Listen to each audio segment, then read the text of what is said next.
You are looking at Julian's pronunciation guide, where we look at how to pronounce better some of the most mispronounced words in the world, like this other curious word. But how do you say what you're looking for today?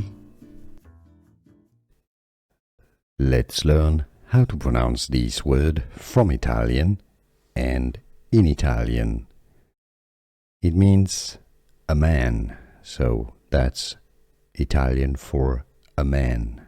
How do you say man in Italian? Uomo. U-O-mo.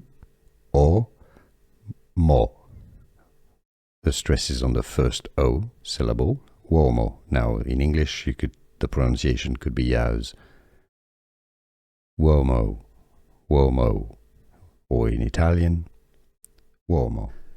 Here are more videos on how to pronounce more confusing words and names too many mispronounced. Like this video if you found it useful. I appreciate your support. I'll see you soon and thanks for watching.